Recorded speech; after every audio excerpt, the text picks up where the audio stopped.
Welcome back. Well, let's spring on the horizon as the snow melts. Yes, finally, protecting our largest investment becomes a top priority. So today we're visiting with Peggy Isaacson as this little Peggy knows the market.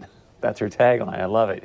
She's one of the top real estate agents of Berkshire Hathaway Home Services Premier Properties, and she's here to list out the important items for you to do and pay attention to this spring season. Now, let's talk about the things to do around your house. The snow is melting.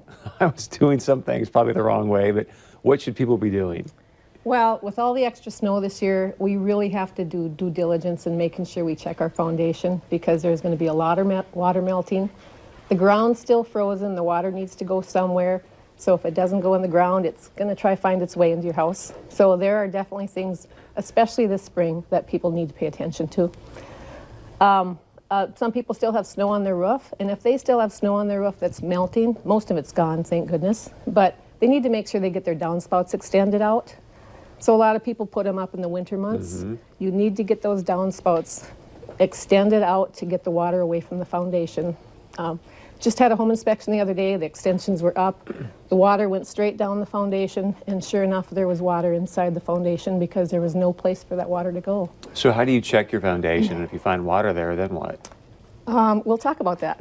Okay. All right? But you got to take those extensions down. Make sure your gutters are all cleaned out because if we get a big rain and your gutters are full, it's going to go over the side of your gutters and right straight down to your foundation. And it will find a way into your foundation if the ground's still frozen. So Sump Pump, what should I be doing with my Sump Pump at this point? Sump pumps, you got to love them and you got to hate them because they do help get the water away from your foundation, which relieves the pressure from your foundation. But if they aren't working, it can cause thousands of dollars of damage.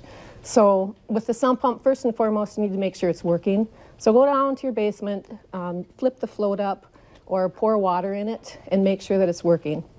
Before you do that, you need to go outside and make sure that where the sump pump hose comes out, make sure that it is extended away from the foundation. If you still have the little black hose on it, that is the sump pump hose that takes it away from the foundation, it is still cold enough at night for that to freeze. So if that is frozen and your sump pump kicks in, it's gonna burn out your sump pump right away. So get out there. For now, get that black hose off, get a PVC pipe. You can either get a 1-inch one and get a connector to it, to the discharge. You can pick up a 3 or 4-inch PVC pipe and then just stick it right over the extension so you don't have to get an adapter to it. Just get it out about 10 feet away from your foundation to get the water out there. If you go and your sump pump is 10 years old and you haven't been paying very good attention to it, it's a wise investment to just get a plumber in, get a new sump pump in. It's probably $350, $40. Make sure that it's working properly. They have backup sump pumps you can put in, so if your first one quits, the backup kicks in. And just regularly check on it, especially this spring, because they're going to be kicking in a lot. So we mentioned a moment ago about, hey, how do I look to see if there's water in my foundation and whatnot? What's the answer to that? There are some cheap investments. Moisture detectors, you can go buy to Menards, Shields, Home Depot, any of those. You can find a little 9-volt moisture detector. It's just about this big. You set it in your corners. If you've ever had moisture before, set them in those areas. You can set them next to your sump pump, so if your sump pump quits and the water comes out, they screech really loud and you can hear them. Actually, there's one that you can dangle down the sump pump hole, so it's above the float. So once the sump pump quits, it kicks in before the water comes out of your sump pump.